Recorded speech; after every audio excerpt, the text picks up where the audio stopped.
Hello and welcome to episode 10 of the Matt Black podcast. I've got two, I'm guessing it's both Yorkshire, isn't it? Because one of them's not in Yorkshire on paper anymore. So we've got Loz Campbell and Tom Kirby. Are we all right? Yeah, we're good, yeah. Yeah. Not bad, sir. We'll turn you up a little bit. I've definitely still got my Yorkshire accent, that's for Good, sure. good. So where have you gone to? Well, I did move down to Cambridge, but I've moved a bit further back up north, Derbyshire now. All right, yeah. Yeah, can't be too far away. No. So what's the reasons for coming back up here then? Because it can't just be for this podcast.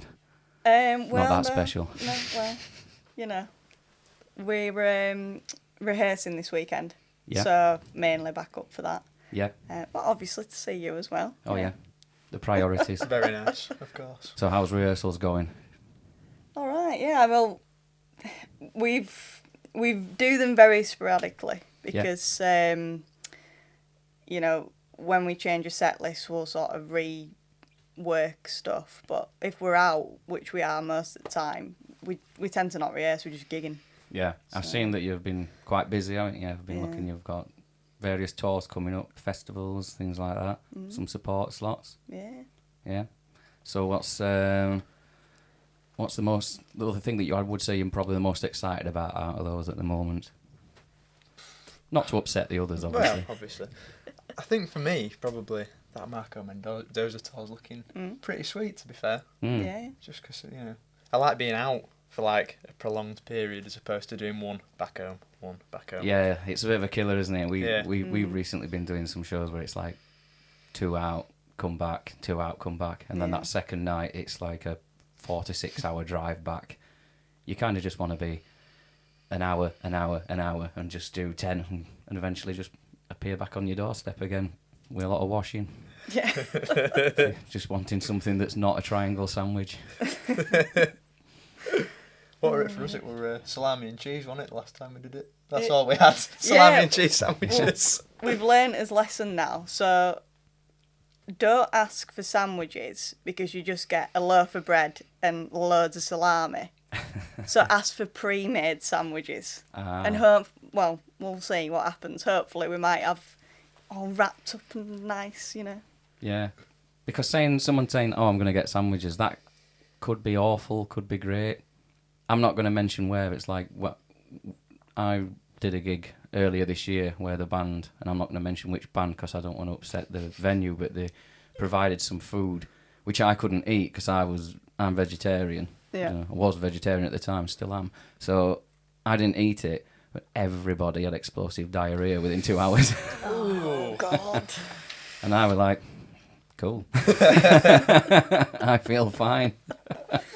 Oh, I'm kind of glad we carried our salami round in the van then all week. We just ended up with like 7 loaves of bread and...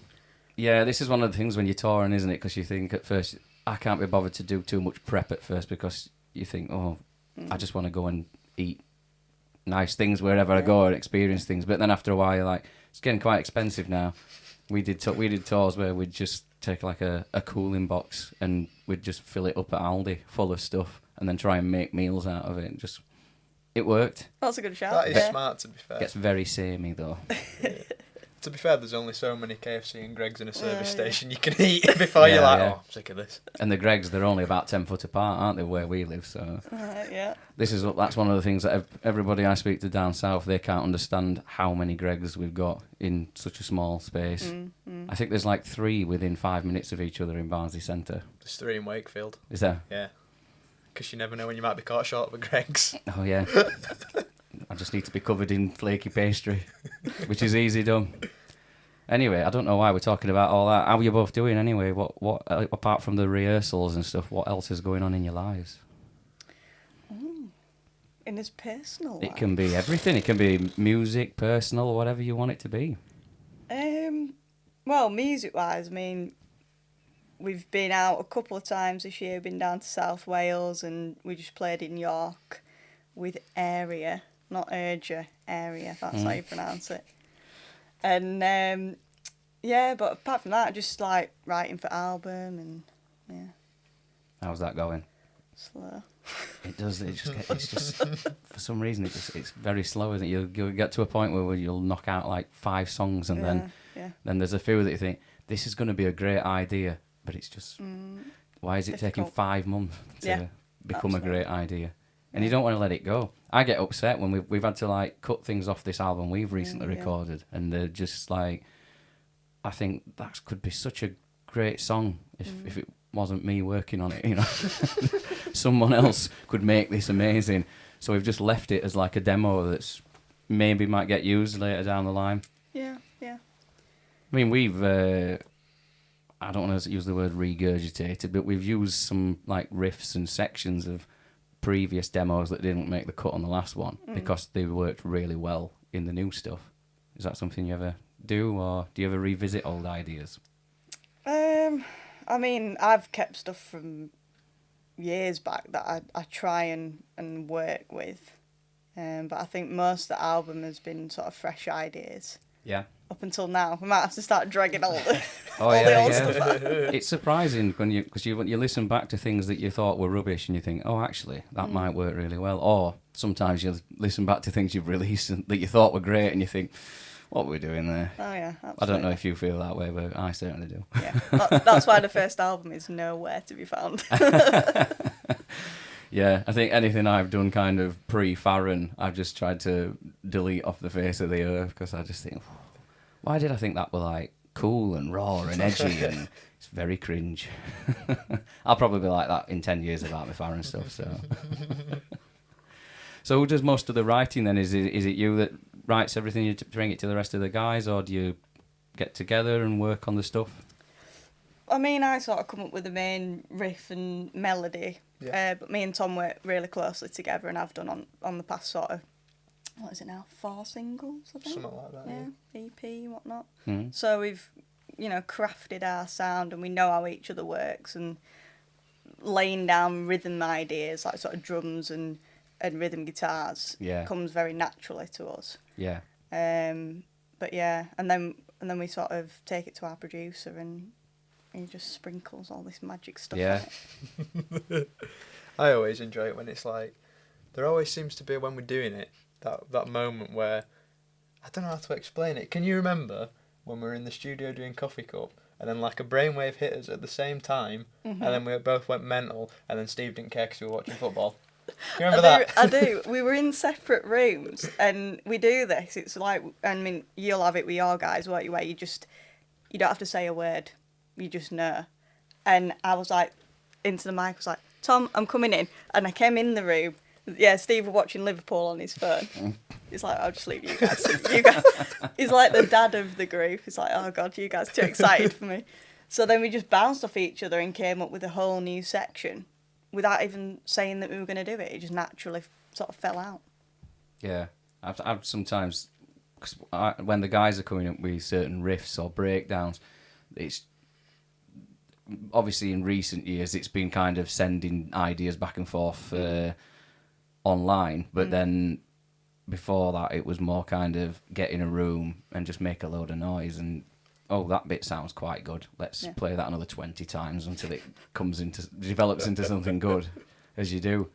But because I watched that documentary about the Beatles recently, where obviously you've got Paul McCartney trying to force out the melody of Get Back, and he's just fumbling along on one chord, and you could hear it. It was like, it's coming. It almost sounds like that melody, and he's just messing around, just playing with it. And anyone in another room would thinking, what the hell's going on in there? Because if it weren't in a studio, you'd think you were a bit mental, because it's just literally making sounds. But I've worked with people before who do that, and they'll send vocal melody ideas with no words, but they'll make a sound as if it's a deaf person talking. It's just oohs and ahs and ums and stuff, because as long as you're getting the melody there, because once that's down, you can obviously, unless you're some genius that can just put it all together as one and just think, I've got the perfect lyrics for that perfect melody.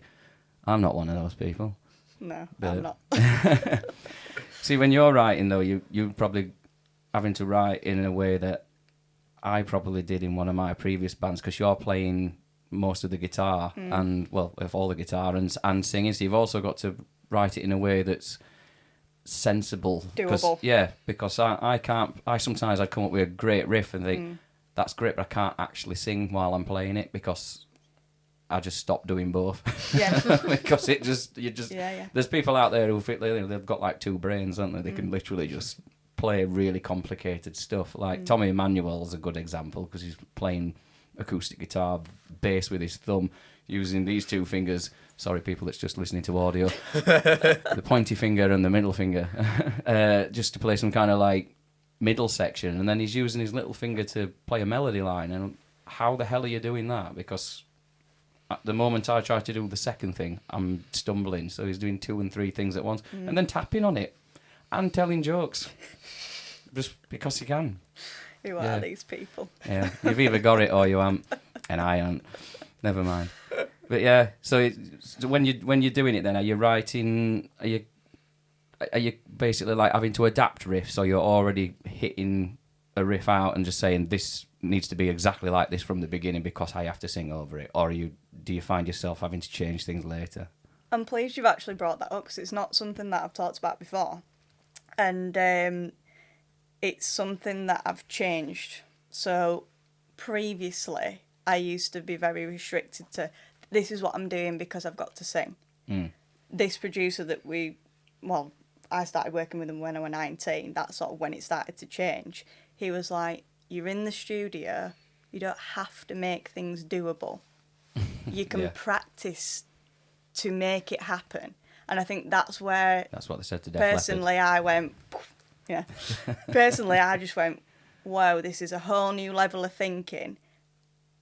It opened doors so I could play how I really wanted to play. Because I'm a guitar player first and foremost, never wanted to be a singer. So it's important to me that I get those chunky riffs and cool solos, and I need those in for my like playing pleasure, I guess. Yeah. So he made that doable for me, and it just means that when I come out of the studio, I'm like, I'm going to do both of these, and I have to really sit down and think about it. But yeah, I mean, it's the same with drums, isn't it? Because he pushes all of us to that next level. Yeah. And it's where we come out and go, oh, God, we've got to play this live now. That is always like a problem, isn't it? You Yeah. go, oh, that sounds ace, and then you're thinking, but I've still got to play it. Yeah. Yeah. But that's something that we should be doing as musicians, and you should be looking to take things to the next level for yourself, you know, not just on a popularity of your band, the skills and the things that you're capable of, but sometimes it is just nice to go, well, let's just do this because we know we can do this without trying. Oh, yeah. It's like, I record things, and like on this new album we've recorded, I've tracked stuff and then thought, this is all right until I get a bad throat or a throat infection, then this is going to be really tricky. Yeah. And then there's sections that I'll have purposely put in because I think it sounds right, but it's a lot easier, and I just think, great, I'm quite relieved that works really well, and it doesn't matter if I've, you know, completely blown my voice out on a tour, I'll still be able to do that bit. It's just the other bits. Do you have sections of songs that you dread at this point then, since now that you're pushing yourself in different directions? I think when we're playing the new ones for the first couple of times, I dread all of it. Yeah. Because I'm just like, oh, God, don't forget anything, you know. But I feel like we're settling into them now. Yeah, it's getting easier the more you play them, I suppose, to an audience, because that's the only sort of like practice you can have properly, isn't it? I mean, it's all well and good being able to play it in like a practice room, but then like different story on stage, isn't it, I suppose? Absolutely, yeah. Yeah, we have the different challenges, don't you? Obviously, you get the sound gremlins, and you get difficult people every now and then at a gig that might be in the audience or in the crew or something like that. So there's always a new challenge and different arena. But yeah, I think it's nice to kind of play it before it's released, which I used to be against for a long time. But we've been playing songs recently that haven't been released, and every now and then I've like fluffed a word and thought to myself, well, it doesn't matter. They don't know that it's. They don't know that that's an if, not an and, or whatever. I've just said the wrong thing. So yeah, you just work around it. You just tell them later that it was a work in progress as you were playing it. So you know, we changed it last minute on album because this sounded better. I still do it when it's released. I see people on front row like singing the actual words, and I'm like, am I singing the wrong verse or are you? You know? Yeah. I had it.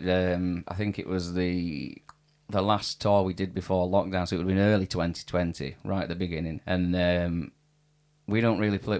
We've got a song called "Take This City Alive," which is kind of, well, it was the first song that I was on when I joined the band, and people really liked it at the time. But we don't play anything on, especially on this new stuff that sounds anything like that.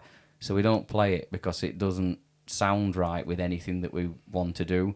But we did it a couple of times on that tour, and literally second verse, I just had a mind block, and I were watching a guy mouthing it, so I could get an idea of what I was supposed to sing. I was like, oh well, never mind. He knows it better than we do. So you've got a new single coming out, haven't you? Yeah. So you've sent it me, so I had a little sneaky listen. And I've seen there's a video for it as well that's on the way. So that's coming out, is it 5th of May? That's right, And what's that called? Can't Get Enough. Can't Get Enough. So what was the influence for that song? How did it come about? I've seen it as like a full circle. So Bad Girl that we released about 2 years ago was sort of the start of a chapter really, and we talked about this to the producer, and he was like, it'd be really nice if we could make like 3 songs that are a journey. But I didn't sort of realise where my life would go in 2 years. It was just sort of a natural, all right, ready for the next one, ready for the next one. So Bad Girl came out, and I'd just sort of broken up from a long-term relationship, you know, that sort of came out of that. Beautiful Liar came out, which was like, watch out for all the other bad girls, you know, been out and about on the town, whatnot, seen it all. Sounds so much better in a Yorkshire accent. Yeah, doesn't it? oh yeah. It's really coming out now. I've been up here for like 10 minutes. Oh, get another 30 minutes. People won't understand the word we're saying. And then this one is kind of like the final closing song to the chapter, really. So it's within that 2 years, sort of fallen in love, and this song sort of encapsulates like the feeling of lust and how much of a whirlwind it can be, and yeah, that's it. So do you tend to try and put kind of messages into your songs, or is it just, do you just literally write without sounding cheesy from the heart, just like whatever you're feeling at that moment, or do you sometimes look at things around you, not just in your own life, and kind of think, that would make a cool concept or a cool subject to write about? Do you do that type of thing as well? I'd love to be able to do that, and Right. it's something I'm trying to work on, because I've always just written songs from my personal feelings. Yeah.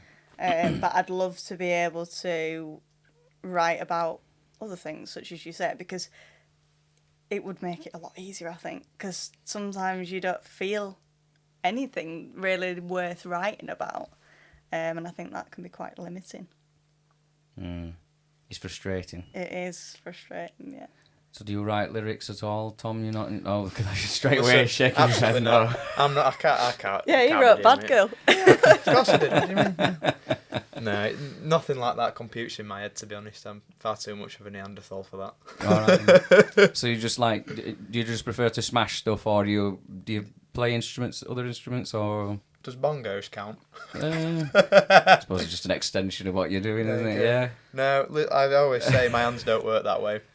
I've got a brain like a brick, and like my hands, fingers don't move individually. We're all It's just very that. self-depreciating, aren't we? Yeah.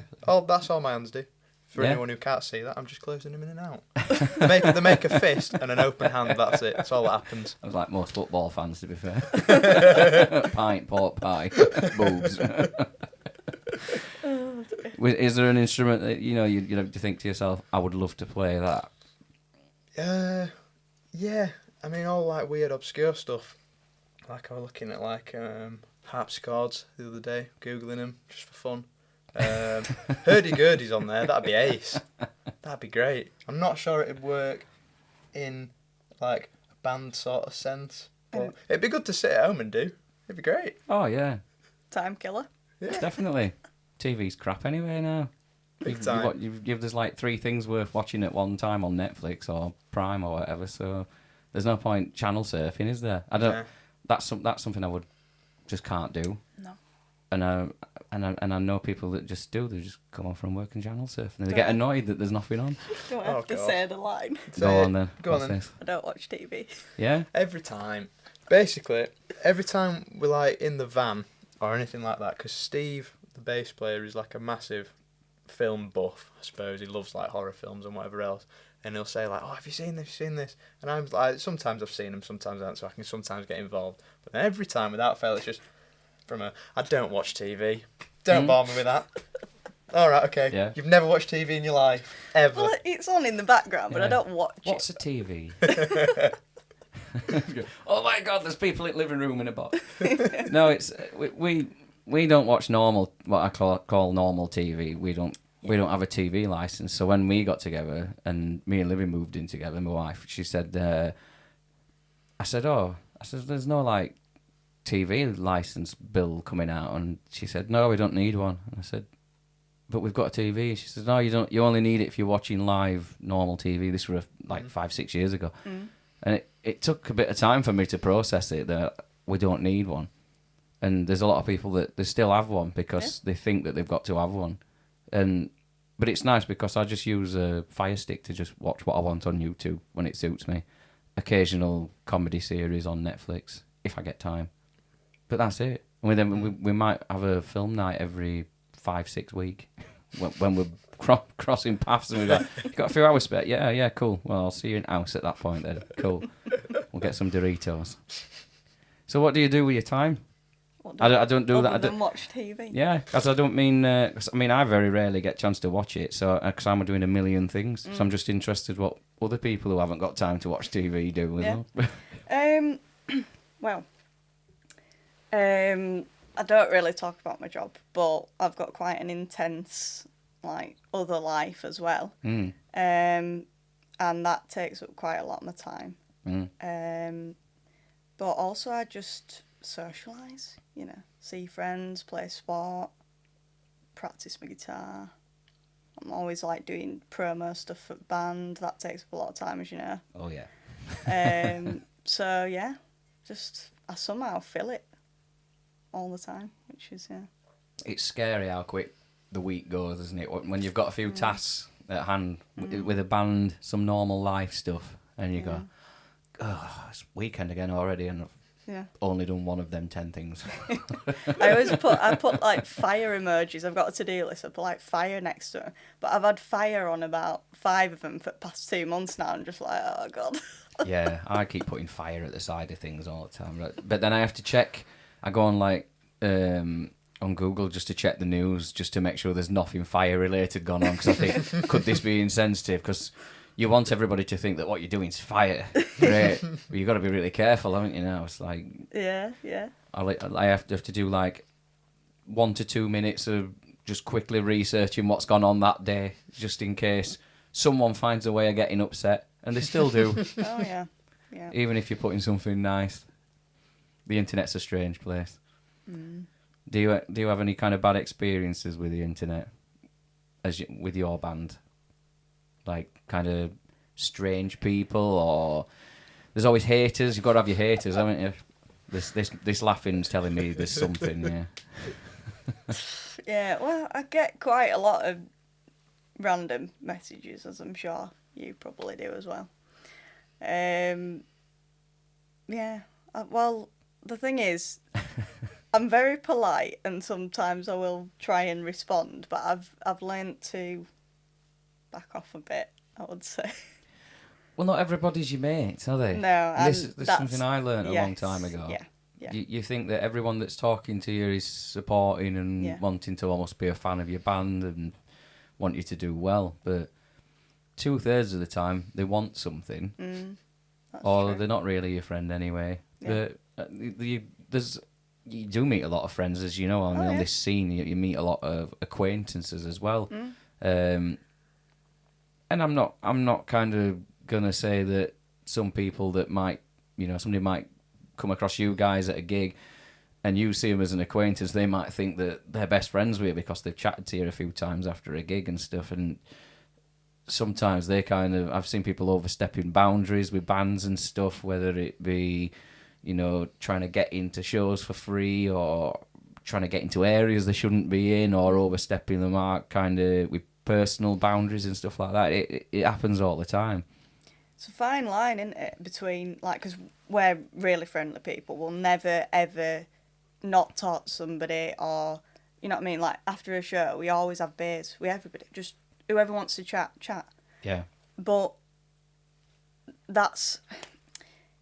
It gets to the point where you've got to think, I can't do everything. I can't respond to everybody. Yeah. So it's not about being egotistical or being unfriendly. It's just about saying, I can't physically do everything. Do you know what I mean? Yeah.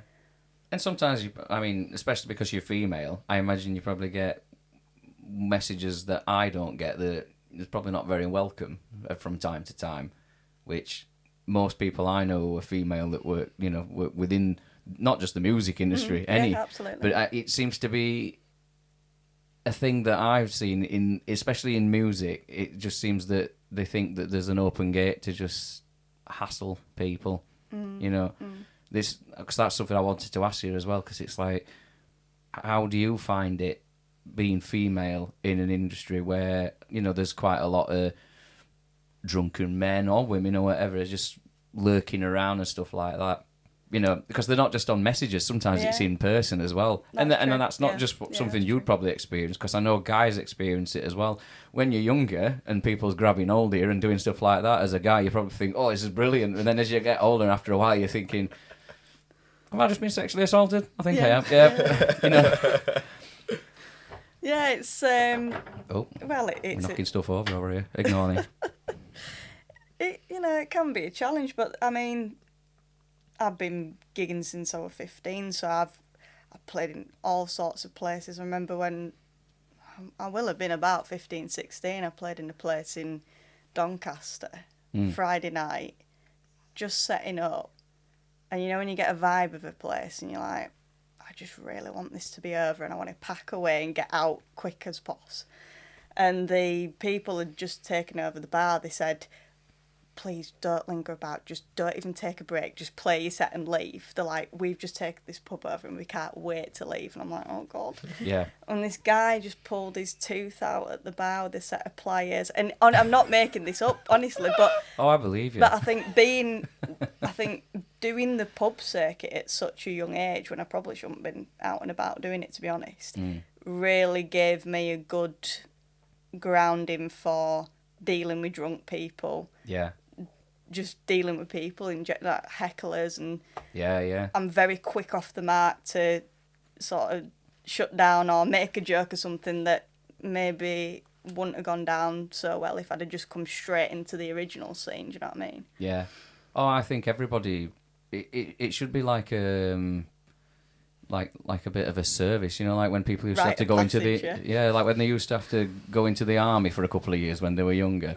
Like, you should have to be forced. If you want to be in an original band, you need to go and do pub and club circuit for a couple of years beforehand, because it trains you up. I think I've talked about this with people on a previous podcast, but just the things that it prepares you for in future, because like you say, you get people coming up to you telling you what you should and shouldn't be doing, yet they don't play an instrument and stuff like that, or have any kind of involvement in the industry, but they just seem to think that they know what's best for you. You get people who obviously overstep the mark, I've seen it lots of times with even people just having the photo done with people, like just putting their hands on people or just overstepping the welcome to, because like you said, you can be, as a band, you want to be accommodating, you want to be appreciative, you want to spend time with people that are supporting you. Yeah. But there needs to be some kind of mutual respect there as well, which I know it doesn't sound very rock and roll, does it? Because everybody just thinks that when you finish, everyone goes backstage, does 4 lines of coke and just does whatever they do. And it's rarely the case, especially smaller bands as well. Because people aren't throwing TVs out of windows and kicking fire extinguishers off walls and stuff like that all the time, We're just sat here being really polite. That's what we do. Yeah. Yeah, I mean, a lot of my friends will think, they always think that, like, if you're doing a tour, it's gonna be mental. You're gonna be you'll be in hotels all the time. Well, yeah, sometimes you are, and they think that you're just gonna be like smash them up and do what you want to do and getting drunk. And it's like, well, no, actually, because we've got to get up really early, travel to the next place. Yeah. We can't smash anything up because it's gonna come out of our costs. Oh yeah. Because someone's name's got to go on the hotel booking, and they think that backstage is mental, and it's usually a lot of people sat staring at phones and iPads and eating a Subway they've picked up from around the corner and stuff like that. It's not quite as wild for everyone as they think it is. Yeah, yeah. Don't get me wrong, I've been on tours with bands where it is like that. I can't do it because the moment I start having a drink or shouting after a gig, my voice has gone day after. I don't know how these people do it, where they'll do loads of dates, drink 10 beers, whatever else they're doing, have no sleep, and then still hit all these really high notes afterwards, because that is just not something I can do. I don't know about you. No, well, I mean, I don't sing probably anywhere near as high as you, to be honest. My wife says that, and she sings as well. Yeah. Yeah, great voice, but I mean, I weren't fishing. Yeah, I don't know. Sometimes I find that, we are guilty of having a few after a good show. We have had some pretty Wild, bizarre times, haven't we? We've had, in fairness. Yeah, we've had. But it's not all the time. Yeah, we've learnt his lesson with the late checkout. That's for sure. Oh, yeah. Jesus Christ. You want to elaborate? It was on the Marisa and the Moths tour that we did a couple of years back, and it was the last night in their hometown, and obviously everybody knows what's going to happen. Party afterwards, and some very strange happenings. Yeah, I don't remember most of that. A lot of it was just like, I remember finishing the gig thinking, right, I'm going to get all my gear sorted, like, get that pat down, get it all out of the way so I know where it is, because I'm like a sucker for that. I have to know where everything is, just in case. No, forget that. Some bloke said, get in this taxi. I said, alright. That it. Went to an house party. Next minute, waking up, sat upright on the sofa, and it's like 5:30 in the morning, gets out the door, birds are tweeting, it's like, hang on, what happened? Where are we? Yeah, no idea where we were. Phone Where's was the dead. hotel? Yeah. What do you do? We just rung Brad and Steve, and I literally picked up and went, we're not next door, and put the phone down. They were like, what? Because they thought we were back at the hotel, like in the room, like next to him. They were just like, we're not in the hotel. Empty Where are you room. then? I don't know. Yeah, I learnt my lesson in Spain playing a festival and then going to an after show, and they were like, I cannot remember what the band's called now. The guy who used to sing for Crash Diet is called Ollie. Oh yeah. What they call them? Reckless. Is it Reckless? Reckless Love? Reckless Love, that's it. They were, because they'd played at the festival, they were at this party, and all these other bands there were Scandinavian bands and European bands, and everybody were drinking. They gave us all some tokens and stuff, and at that time I were really into Jägermeister and Coke, and they gave me they gave me this really thin little glass, and then just filled it, like probably leaving about a centimetre of space at the top, and then gave me a bottle of Coke, and I had to drink this, like half of this Jaeger just to make room to put this Coke in, and by the time I'd had like 3 of them, I were like, no, I'm not, I don't think I've ever drank it again since, apart from if someone's brought around a Jaeger bombs. But I ended up like going out for a wander afterwards, and I don't really remember where I went, and then I couldn't remember how to get back to the hotel or to the place where the party were, which were inside some venue. And again, but I'd got phone signal and stuff, but no connection out there, because I'd not really thought about that at the time. I was a lot younger. It's like now I'm like really nerdy and prepare for every trip. Ridiculous. I'm all Sheldon Cooper about it. But like then I was like, I just had to try and find someone who spoke English and kind of described the building, and they took me back to where the party place were, and managed to walk. We're about 20 minutes walk away as well, and I would have never have found my way. And when I got there, I then could navigate back to where the hotel were, because I could remember where we'd come from. But yeah, I were actually like quite worried at that time, because I thought, I'm definitely going to die, or end up in prison, or die in prison. I don't know. It's one of them's coming. But yeah, you learn quick, don't you? Yeah. I've Definitely do. but you do it on nights out anyway, don't you? How many True. times have you been out late somewhere and you bump into some mates and they'll say, "Oh, we're all going back to so and so's." Yeah, and then you've just completely had to write the next day off because it's To be fair, because you're there. I feel like there's not many feelings worse than like you've been up all night, obviously partying, whatever, and then the birds are tweeting and the sun's coming up and you haven't been asleep and you just sort of like stood outside going, But then Yeah. it's What the am I fact doing? that you've got to get in the van and travel for like, what, 2-3 hours, maybe more? Yeah, I learnt really early on that I can't pretend to be happy and be on stage when my head's like banging and I'm dehydrated and your lips are cracking and you've got bruises that you don't even know where they've come from, and I just think no. In a way, it sounds like really kind of anal, but it's like you want to be on form. You're there to entertain. You're there to impress. So you need to make sure that you're turning up to best. Able to like give them best of your ability, that's how our employers want you to be, innit? But Yeah. People don't do that. They go, like, what, 3 for 1 on a Wednesday? All right, well, yeah. They're not doing much on Thursday. It's Yeah. but it's different when it's music because obviously it's got that kind of thing around it where It's there is acceptable. partying. You can drink while you're working. Yeah. There's no jobs really now where you can sit drinking and smoking while you're working if you want to. And Unless you work from home. yeah. God, there'll be some interesting teams calls, won't there? Yeah. Why are you upside down? Oh, God. So, speaking of tour experiences then, what's been your best and worst experiences that you dare tell people? how deep do we go with this? Because I know one experience of you know who we had to sack on the night. Oh, is it bad experiences? Well, I'm good. Might as well do both. Do both. Yeah, I love this one because it's like you're trying to communicate with each other how to filter this before it goes it's through. difficult. But you can't have this back conversation because everyone's listening. Yeah. Sorry to put you on the spot. But I think it's easier to do good. I'll let you do bad. Thanks. You've obviously got a bad in the head. You did think of it first. Yeah. Oh, right, well, I've dropped myself in it there then. Yeah. haven't I? Yeah. Great. I'm going to be the most hated man on the internet soon. I'm going to pick 2 because I can't pick between these. So, first one is Ibiza that we did pretty much this time last year. We got a call really late to do HRH Ibiza. And I was like, oh, can't say no. Like, I got a little holiday booked, like, weekend away or whatever. I was like, move that. So, yeah, it was a bizarre feeling. Like, we got on the plane and just started giggling to each other.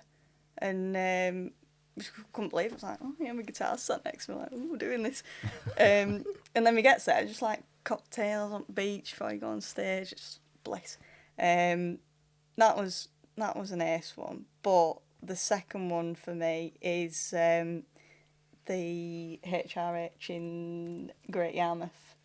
Oh, yeah. So we headlined the second stage, but we clashed with the main headliner. God, yeah. All right. That was satisfying. On the main stage. Yingy. Vingy Malstein, the guitar nerd. I don't mind saying that because he's not going to be bothered. He hates everyone. Do you know what I mean? The guy from like the 80s who does all the like... I know Yngwie Malmsteen. Yeah, that's the one. Yeah. So It makes me think of Spinal Tap because they always go. I love how he puts Yngwie J Malmsteen on all of his albums, so you don't get him mixed up with all the other Yngwie Malmsteens in the charts. I once did a tour with Heat actually, and Dave DeLone had a T-shirt on that said Yngwie Who on it, which I thought were quite nice. Oh God, Great. we should have all had that one. That was great. Yeah. But it was a very much like it was a battle really between who could sort of get the people from one room, because the rooms were literally next door to each other, and all day people have been saying to us, you're clashing with the main headliner, what are you going to do? And I was like, I don't know, I've travelled for 4 hours up people come in.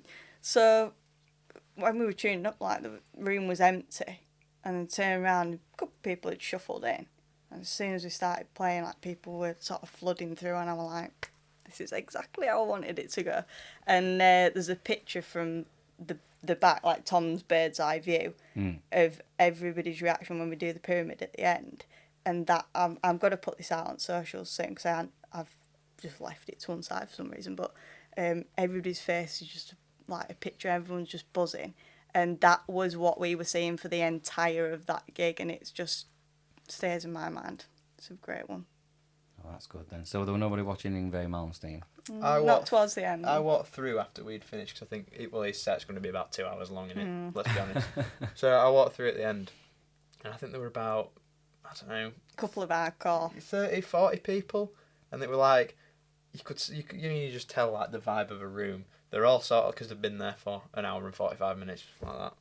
Right. And he was still stood on stage, knee up, obviously, on monitor, like whittling constantly. It's like, yeah, it's good that. It was good for the first 5 minutes. You can play every single note on the fretboard in about 10 seconds. It's just mental. Yeah. I can remember sitting down watching a tutorial of him probably about 10 years ago, and he's like, well, yeah, blah blah blah, and he just starts whittling away, and it just makes this like Nintendo noise, just goes while he's playing, and then he went, okay, I'll play that full speed now. I went, what? No chance. Turn it off. Waste of time. Yeah, I mean, you've got to respect it, but and we do. But at the end of the day, live performance is about your audience enjoying what you're doing. Yeah. And we won that night. We won. Yeah. Well, that's it, isn't it? It's like if you, it's like when people go and watch Toto, like 80% of that audience are musicians coming for a music lesson, because. And that's probably what it's like with Malmsteen, you know. It's probably mostly guitarists who like that type of guitar, because there's a lot of people that don't like what he plays. They'll start hating on him and saying all sorts of stuff. He's obviously an amazing guitar player. Of course, yeah. But there's a lot of people that don't like him for things he's done and said on internet and stuff like that. So that probably doesn't help, because people might, if they're not really a guitar nerd, and then they're like, well, there's a full band in here that's doing a bit of everything. Or there's this guy, I don't really like what he said about so-and-so, and he seems a bit cocky, and I'm not really into just, 2 hours of shredding. Then, I mean, I'm saying that, but he obviously, he does play other things, doesn't he? He doesn't just shred, does he? He does play, like, plays with feel, as they say. Because that's the moment anyone starts doing 80s shredding, they go, well, that's great, but they've got no feel. It's usually someone that can't play fast that just goes, well, they've got no feel. All right, okay, then. It's possible to do both, I love that about musicians. It's I'll get it with like stuff with my voice and stuff like that, and they'll if someone doesn't like, because I sing like a girl, they'll start moaning about the high notes and stuff like that, and I just think he's probably just saying it because he can't do it. So. That's what I tell myself now. Yeah. To protect my fragile ego. I sing loads of low stuff. I love listening to like Rat Pack and stuff, and I'll start going really deep. You should hear me first 5 minutes in the morning. I sound like Barry White. It's not an invitation, by the way. You have to go home after this. But no, I just, we're all influenced by different things, aren't we? But there's just there's obviously, like, you'll probably listen to like a really kind of broad spectrum of stuff, and there's just a certain thing you go, that's really the thing that I want to do, and that's just how your original music comes out. Doesn't mean it's the only thing you're capable of doing. Yeah. You're probably capable of, if you wanted to put a funk band together or a blues band and whatever, if you want to do that, you do it, but it doesn't mean that you can only do one thing. I always toy with the idea. I think like I'd love to just like do like loads of solo EPs, and they're all completely different styles. So no one would buy more than one, because unless they love all different types of music. Because people moan, don't they? Like if a band changes, like Bring Me the Horizon used to be kind of like death metal screamo type stuff, and it's almost quite poppy to a certain degree, and it's everything in between. And there's people that love it all, and there's people that they love the early stuff, hate the new stuff, and vice versa. Do you find, because you do quite a variety of stuff, don't you? Do you find you get better responses to certain things? Because when I listen to I've listened to your stuff, it's like over the time, there's bits of kind of like, I'd say like kind of, there's like a classic rock influence in there. There's like a bit of an alternative thing. Then I see kind of like, I don't know, like, whether you see these as compliments or insults, whatever, but you know, stuff like Courtney Love, like when she had like Hole, and you've got Pretty Reckless and Hailstorm and stuff like that. I get vibes of all them different bands, but then you do stuff. There's one song that you did. It's almost like a bit chilled, a bit hippie in some places, but still rocky. Do you have a set thing you go for, or does it you just do what comes out? I think more so these days it's more of a set sound, but it's been an issue for us, to be honest, to pigeonhole ourselves, and I think that's why it's sort of taken us so long to settle in some kind of scene, and we had to find his way sound-wise, because a lot of people were saying, we don't know where to place you, we don't know what to do with you. It's good, but I don't know what to do with it. But what we do find is the people that like the music are very varied, so we're not just aiming at one specific audience. People bring the kids to the show, you know, it goes like the age range is just, I don't know, granddads to kids, which I'm happy with. Yeah, we've had that, and we panic as well, because people will say like, well, you're too heavy for a classic rock audience, but you're not metal enough for a metal audience. Yeah. So it's like, well, what do we do then? Exactly. We stand outside the festivals, you know. Nobody wants us. Yeah. We found though, like, we've been playing a lot heavier stuff on our recent dates, and we were a little bit anxious. We were like excited to play them, but a little bit anxious that people that are turning up for the old sound aren't going to like the new sound. But there's still loads of elements of that, whatever our sound is, but it's like heavier in places. But there's still like tons of melodic bits and things like that. Is that something you ever worry about when you're releasing something new and it's just a little bit different to what? Yeah, I know one of the reviews that has come back from this single is that it's heavier than the previous ones, and I was like, is it? Not necessarily, I don't think. I don't think so, but it's funny what people pick up. And, I mean, I forgot what I'm going to say now. It's totally gone. So the response, that you've had from this new single. Yeah, I think it's just, no, it's gone. Oh, it's gone. So you're obviously trying to play a riff at the same time. Multitasking, whatever. No, we get it quite often where, you know, it's just because people are always like, when we play something that, especially if it's heavier, and then my voice goes on it, and they'll go, what's that whiny vocal on there for? It should be like Slipknot type vocals or whatever. Well, I worry about that. Being a female, it's hard to sometimes carry, you know, I've not got the strongest, I've not got a Lizzie Hale voice, for example. And who has? Well, exactly that, yeah. But it sometimes is a worry for me in the studio when we've built it up so big and meaty, and I'm like, right, God, I've got to sing over this.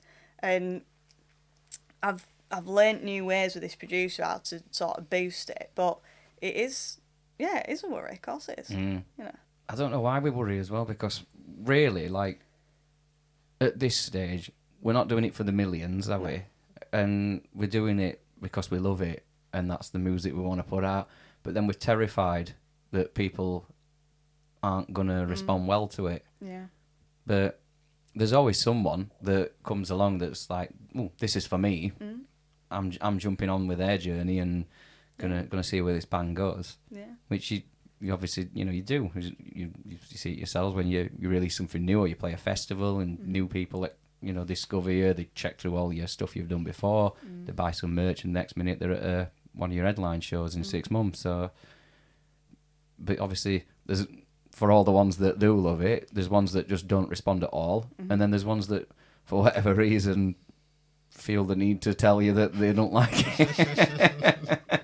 Because the internet's a strange place, isn't it? Or drunk people. That's like being on internet, isn't it? When you've got drunk people slavering on you, just shouting stuff.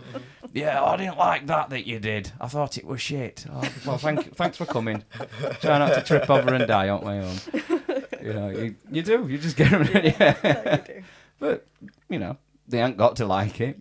No, but it don't change no matter how long you do it. You know, that even though you might be confident to some extent, you always want that appraisal, don't you, of what you're doing is good. So. Definitely. Well, you look at, like, bring it up to kind of modern day, you look at someone like Lewis Capaldi. Yeah. Absolutely destroying himself, worrying about how that, if that next single is going to be as good as the last. You know, it's because you always want to be moving forward at any level. You know, you want to be just going a little bit further up that ladder. Yeah. It must just be terrifying high up to think, because there's a lot further to fall, isn't it? You know, like for us, it's like, well, we go down a couple of steps, but, you know, we'll pick it back up in 6 months. That's cool. But there's them people up there, like arena status. You know, it's all very Spinal Tap again, isn't it? It's like, oh, suddenly, you know, you're playing from 3,000 people, but, in the last 5 years now, we're down to 800 people or whatever. Yeah. And you see it, you know. I saw a video, I don't even know how I came across it. Can you remember a band called A? Yes. Yeah. They had like one hit called, in this country, I don't know if they had hits elsewhere, that I remember from being a kid, and they had a song called Nothing.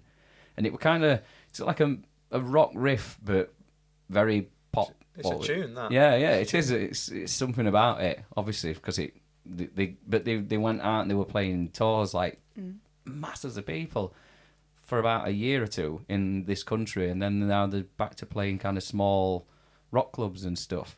This were a few years back that I saw it, but a lot of bands do it. Obviously, Darkness is one. They still play to good crowds, and they're still filling, you know, decent kind of O2 academy rooms and stuff. But you know, when I were a teenager, whenever that were back a long time ago, they were, you know, they were filling massive venues up and all over telly and stuff. Yeah. So it must be terrifying to think that this might not last forever at this level.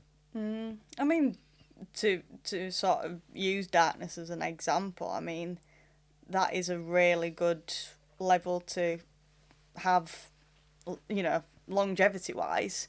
You know, isn't it great that you can just go, I fancy go out on a to Academy headline tour, let's just do it. Yeah. You know, that's like, I That's suppose the dream, what we Come on. aspire to do. Yeah. All us lot, we'd be loving it. I mean, they're probably really happy that they are doing that. I mean, I don't know. I've never really seen any he looks interviews. Happy enough. Yeah, he always looks happy. Yeah, but it's one of them, isn't it? Like, you don't know what they're thinking. They're thinking, oh, I wish we were still back in arenas, or are they just really quietly grateful that they're still making a living doing that? It's, who knows? We'll have to ask them if we ever see him. I met him once at a football charity thing. Oh, yeah. Yeah, we were playing with all the other no names, and there were him and like, who were there, like Dappy and some people from Towie who I didn't know they were. All right, okay. I only knew like the musician people. I got no idea who these orange people were with white teeth. You know, they all looked immaculate. Everyone looked like Barbie and Ken. But yeah, they were all there. But we just kind of got a bit of time to kind of be around the celeb people, and we were like, oh, let's get a picture of him and stuff like that. Tell you how long ago he was. He's still got braces at the time, so he's not got them now. So can't even remember when that were. So that's time stamping it. But yeah, it's just weird how, like, I remember seeing something with Mick Jagger when they were really young, black and white interview, just starting to get famous, and they were like, oh, you know, do you think this will be kind of a flash in the pan, or do you think, is it something that you'd like to do forever? And he says, well, if we can get like another year or two out of this, I'd be really happy. And this were like in 60s. Jesus. Oh, God. Yeah. So I think, you know, he's probably, that to me strikes me as someone that seems grateful for his position. Absolutely. Yeah. You know, and they obviously love it, because it's not like they need the money, is it? I mean, I've just turned 38, and when we were just out going to these gigs, I was like, oh, God, I'm aching like mad after coming back from Scotland, you know, jumping about and then sleeping in, like, questionable areas and having a drummer jumping on me at 2:30 in the morning, drunk out of his head. And they're, like, 70s and 80s, and, you know, you get more aches and pains every year. Yeah. I mean, I don't know how old you guys are. So how old are you guys? 22. Bloody hell. 25, just. Jesus Christ. I was just panicking then. No, it's not right. I was just thinking, because I weren't great at maths. I thought if I added you together, would you still be younger than me? We're not there yet. Not quite. See, that comes really quick as well, because I used to be in bands with guys who were all like 10, 12 years older than me. I used to think they were like the old seasoned dogs, and I were a teenager. Steve. And Steve, yeah. So it's your bass player. Yeah. So how old is he? Well, he's He's quite mysterious. I don't know. He's like a vampire. He doesn't age. All right. He never tells He's us. 30s, isn't he? He's- I know yeah. he's 30s. I think probably early to mid 30s. But I mean, he could be 105. I won't know, to be honest. That's mad. Yeah. It soon creeps around though, because you think to yourself like, oh, I'm the young one that doesn't really know what's going on, and you might spout your mouth, you might say this, you might think you know how everything works, and then you learn a load of stuff as time goes on, and then suddenly you become the people you were looking at before, and then all these other ones come in, and they're like, oh, okay, then you're gobbing off and don't know what's going on now, and I do know, but I'm the dusty old guy with the knowledge. Yeah. Time does fly, doesn't it, to It be does fair? fly, Like, yeah. I first started with you when I was 17 still. I have no beard. Yeah, no beard. Yeah, Young looking face. Where did it all go wrong? it's all right. Jesus. See, Jake in FAHRAN, I don't think he can grow a beard, bless him. He always comes up to me and like strokes my face, and he says like, "Oh," he says, "I wish I could grow some kind of beard." I'm like, dude, you've got masses of hair. Yeah. And Just tie it round. Yeah, I've got a shaved head. Like, which one would you rather have, really? Yeah, his little Ron Jeremy porn type thing going on. Never mind. But it's one of them things, isn't it? Like, image is another thing that people worry about as well. You know, they worry if you change something. Like, if you cut all your hair tomorrow and had like a little bob, someone would complain. Oh yeah. Even though it's Brad. not, Yeah, mainly, bro. so, you know, it doesn't affect the fans in the slightest, but Yeah. someone would complain about it. Yeah. Or if you did, if you had a nice I'd little, love to if you had a shave my lovely head. little bob, you'd be all right. Great. Yeah. Yeah. God. I have thought about doing it, to be fair. What's that? The short hair. Yeah. It's Yeah, because you've got like, doing me head in. there's a lot. This is like most women I've ever met, and they'll say that like they love having like long hair, Yeah. and then it does their head in, and then they want it short, and then the moment they have it short, they start freaking out, and they have to start wearing hats or what do you call them, extensions and stuff like Yeah, that, because they're like, oh well, I don't feel dressed up enough now, and it's like, you can't win, can you? No. What you need to do is just shave your head like me, and then just put a wig on every now and then. You can have a different look every day then. Might try it. Mm. Never know. See, I could do that. I think it'd be a bit noticeable though, wouldn't it? See, Livy's got like a fancy dress box in our attic. She's like big into like, oh, we'll go to endos and parties and whatever, and she'll just chuck random stuff on. But every now and then, when she's like getting something out to go somewhere, it's like, oh, I'll just walk around house in something random for 20 minutes. Something that definitely don't fit me, and it weren't built for me. Never mind. But there are people that'll kind of like, they'll dress up, shall we say? I won't say like not like costumes, but just wear something a bit more. Obviously, you know, not everybody walks around 24/7 in like leather, denim studs, chains. Most people, some people do. But every now and then you're like, just like, oh, I'm just going to chuck something really comfy on or whatever. Yeah. You know, people don't all sit like that all the time. No. But obviously you've got your normal kind of rocky look and stuff, and then you get people that'll dress it up a little bit more. We're going to wear something a bit more extreme on stage. Is that almost like gimmicky, I suppose? Is that something that's ever appealed to you? Well, I definitely don't wear my fishnet tights at the supermarket. Some people do, don't they? Yeah. I remember walking into the shop that Tom used to work at, and the guy behind bar was like, she doesn't look at all like she looks on stage. Tom's like, well, yeah, she's not going to come in leather shorts or whatever to buy some cat food. Well, we all used to travel around, like, we'd all jump in van and we'd all be like, skinny jeans, whatever, got a vest on or some ripped clothing, leather and denim jackets, chains and all sorts of stuff. And then after a while, like, oh, this is like really uncomfortable and like 8-hour drives. Like now, if you see us, we don't even look like a band when we're travelling. It's like everyone's in joggers and they look like a girl on the period, you know, because they're all sat with a massive hoodie on, eating chocolate, you know, warm drink, comfy shoes. Yeah, well, yeah.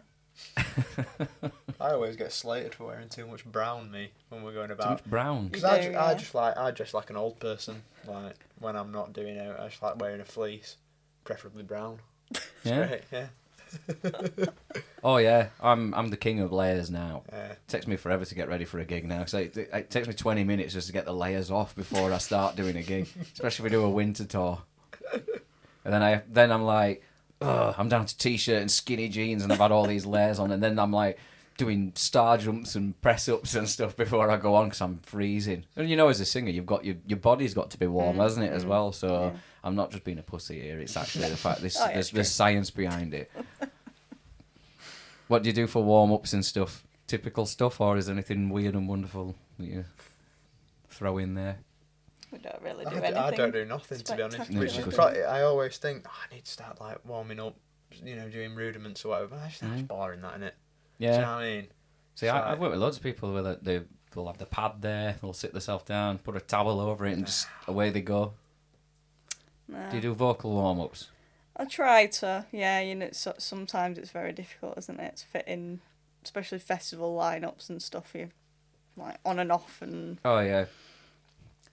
Sometimes it's like you have to kind of plan it, and it's if you're going to do a line check and you're on in 5 minutes, it's doing it on the way there, isn't it? Even if you're not going to be on for 30 minutes after you finish that warm up, 'cause you can just keep humming as you're going to the stage. that's right. Yeah. But yeah. Yeah.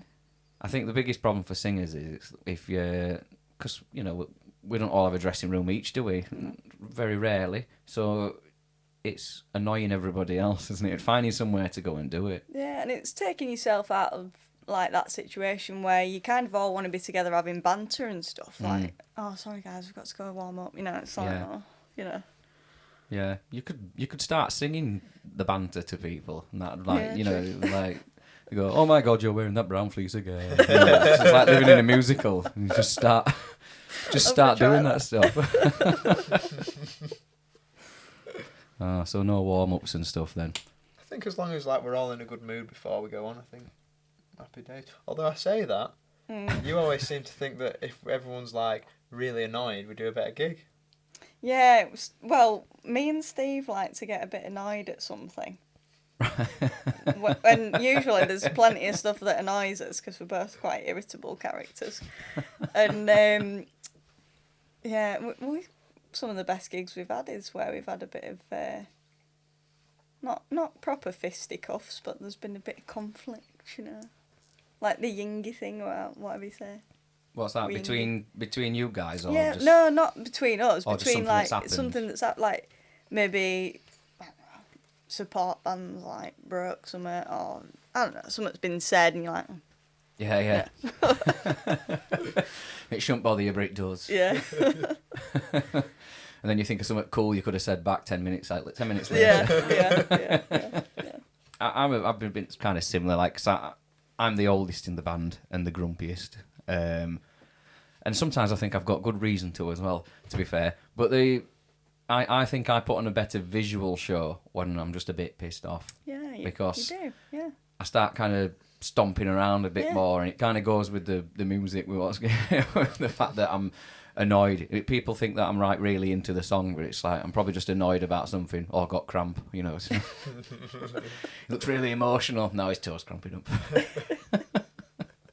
I think it's when we've got a point to prove as well. So, say something's happened that's made us not feel overly welcome or whatever. Which is quite often at our level, really, isn't it? 'Cause we're just there. Yeah, and you've got to sort of prove why you're good enough to be there. And we get a kick off that, I think. I always wonder if it's people in higher positions kind of thinking, test them to see how they respond. Because if you kick off and be a pain, they're obviously not going to have you again. But if you kind of deal with it in a professional way, they think, there's something about them. Because, you've got to have songs and you've got to play them well. But you've got to be good to work with. Which has Exactly. been covered quite a few times on, Oh, yeah. on this podcast. So I've obviously had like mostly musicians on, and a lot of the time it's kind of like how you behave, not just at gigs, just on social media and stuff like that. You know, I've seen musicians sometimes have a drunken rant, and then that post's gone 24 hours later, and Yep. because they didn't get the response they thought they were going to get, they thought everyone were going to be on their side, and then they've come back on the other side of the coin and go, well, actually, no, you're in the wrong. And it's not a good opinion. No. And it's difficult because if you were just kind of Joe Blogs that just nobody, no one follows him, he's just a normal guy, you can kind of say what you want to a certain degree, but when you're in a position where you're on a stage and people are following you because of your music and things like that, you have to be careful about certain things that you say. Yeah. There's a lot of famous musos I've had to say, haven't there, in recent years, will just get annoyed at something, shout about it, and then suddenly they'll go, well, I'm never following you again, and I'm unfollowing your page, and this is that. It happens. It's amazing how quickly word spreads as well. Like, I've always been a bit of a people pleaser and never say anything that sort of wants to upset anybody, but we had a couple of words sort of come back to us that I'm a diva and all this, like, which is just like, no, never have I ever done anything diva-ish, I don't think, in my life. But and then you kind of trace it back to where it's come from, and it's never too far in the distance. Yeah. Oh, I've had that loads of times with stuff like that. Just kind of people will say like, oh, he's antisocial. It's like, no, I just don't speak to anyone before the gig because talking over the support bands ruins your voice. completely ruins my voice before we start. So keep myself out of the way. I don't even speak to the band. Yeah. Why am I going to talk to strangers? So like things like that. Yeah. And not everybody is very sociable. Obviously, you're saying you like socialising. There's a lot of people I know that they don't socialise. They don't want to go anywhere. If they just want to, I've known like a couple of keyboard players, and apart from going out and playing gigs, they just go to work and then sit at home and read a book, and they don't want to do anything. They don't want to go around anybody. They don't want all the social aspect of it, which that's a double-edged sword, because people say, well, you're not showing appreciation and thanking people, but then at the same time you need to be, you just do your own thing, don't you? So you don't have to be out and partying with people and doing whatever. So because I don't drink on the tours, I'll have a skinful when I come back, and that's it. But I won't drink and I won't party and stuff. So I'll come out and I'll chat and say thank you and stuff like that. But I keep it quite short, quite limited, because everyone else is steaming. Yeah. Because it's end at night. And I can't understand what they're saying. And because I'm from Barnsley, they can't understand what I'm saying. So even when I'm sober. So it's just a nightmare. But no, it's weird, isn't it? How you'll get, even in like at a small level, you can get information just passed around about musicians and things like that. I think I've said it before on a previous episode. I've had people kind of saying, "Oh yeah, that Matt Black is an arsehole." Never met them. No idea who they are. Crazy, No idea who they are.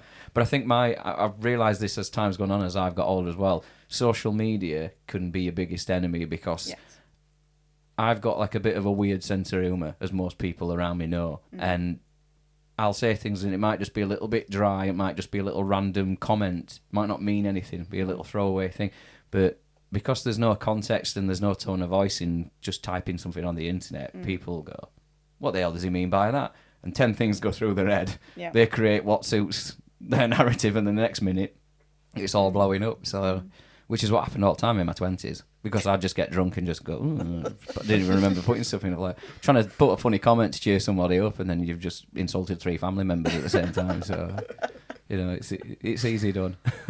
I'm surprised you can find your keys. Like, as soon as I look at my phone, I'm like, don't know what that is. Yeah. See, it'd be so much easier if they had them like the old school mobile phones, because you could literally think about what you're doing. You could feel the buttons. Did you have one of them? I did, yeah. Oh, right. Because Because I'm just thinking, did you have one? Yeah. Oh, right, go on. I'm not that old.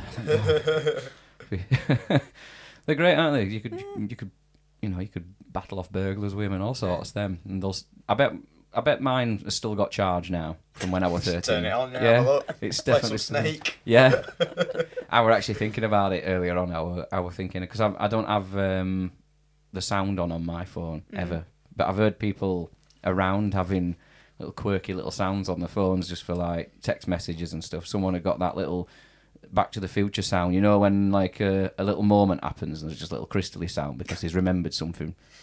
They were having that as the message tone. I thought I might get Kick from the Nokia ringtones and put that on my phone and actually have the sound on, because I heard it on a little video a couple of years ago and it were like got this like nostalgia feeling and immediately I wanted to play Snake. Wasted so much of my life as a child playing Snake. And I'm an anxious person anyway, so it gets really worrying once the snake's too long, isn't it? Because you're really freaking out where you're going to go. It's basically Pac-Man, isn't it? Yeah. It's great. Can you remember your first phone, your proper first phone? Yeah, I can't remember what it was. I know it was pink. And it flipped up. All right.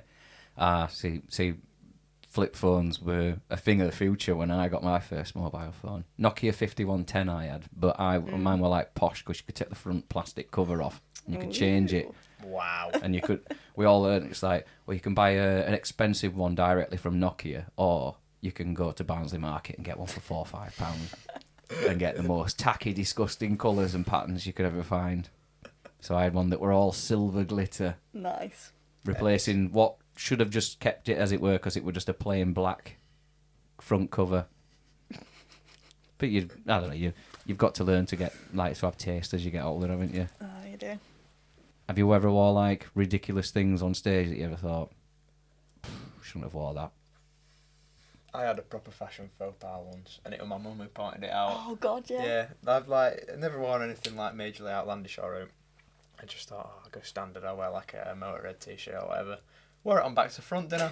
So it said like Motorhead backwards on it all the way through. I had no idea. Oh, there were some great photos as well. I really wanted to use them as like a profile picture, whatever. Couldn't do it because it said Motorhead backwards. And my mum were like, "That's right, innit?" I thought, oh, cheers, nice one. So you could have flipped it on Photoshop. Yeah, but then my face would be all wonky. I'd be like, Yeah, I always think that weird when you're taking selfies because it flips, doesn't it? I don't know if it's on. Is it on Snapchat where it does it that way, and you have to flip it the right way around? And when I flip it the right way around, because I've been so used to seeing it a different way now, I'm like, oh, is that what I really look like? My head's a funny shape. It's strange. No, I've gone through a little like kind of phases of trying stuff when I was younger. Like I just always revert back to just black t-shirt, black skinny jeans, and Can't go wrong, some Converse or Vans or whatever, and some boots if it's wintry. It's the winning combination. Yeah, and just stick a jacket on. But every now and then I'd put things on in past and think this will be a cool, different, unique thing to do, and then I'll look back and I'm like, what the hell? Why? Like trying to just scrub that part out. I can remember putting this green shirt on that were like a military shirt I'd bought from a surplus shop. Oh, yeah. And I'd put band patches all over the back of it, which were all multicoloured, which obviously it all clashes. And I thought it looked amazing, and everybody immediately told me it didn't. And I did one gig with it on, and then I look at it and I'm like, oh God. I think actually all patches have been took off it. I think my wife wears it now because it's really long and she just puts a belt on it, turn it into like a dress thing.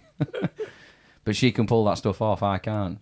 I don't know I do know what I look like in a dress because I've been pictured in dresses at parties before. And wigs. This dressing up thing's are quite a recurring thing, isn't it? Oh, yeah. Once I've had a few drinks, that's it. I was like, I'll do that, whatever. See, that come about at an house party just because I had a cold sore and somebody said, oh, we could cover that. And they put some, weird, like foundation-y stuff there over the top of my mouth. And then they went, let's do your makeup. Oh, no. And I were hammered and just went, yeah, or whatever, yeah. And it went from that to, oh, I've got a wig upstairs. Yeah, put a Oh, wig on. And then we're like, oh, we'll get a dress. All right, next minute, I'm just wearing like loads of clothes. And I were trying to dance to the Wii Michael Jackson game in some really big heels. And I had them on for about 4 seconds and my ankles buckled and I hit the ground like a sack of spuds. And there were a video of that. But it looked like it had been filmed on a potato because it was from like 2012, 2013 or something like that. I'm quite grateful that most stuff from when I was younger, even though it were videoed, were recorded, it were filmed on stuff where you can't really tell who or what it is. Yeah. There's so many videos of me running up and down in like hotels drunk, giggling like a girl because I've done something to one of the other band members or to their room. Now I'm just like, straight in, door shut, head down. Go and play. That's what me and Jake have been doing on this tour. We're like, right, we're knackered, head down, we want to be fresh for the next gig, and everyone else is just getting smashed. But then they come back because and wake you up. Yeah.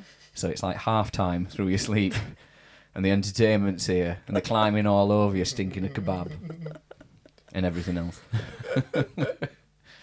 No. I'm not built for it. I think I'm definitely welcoming getting older.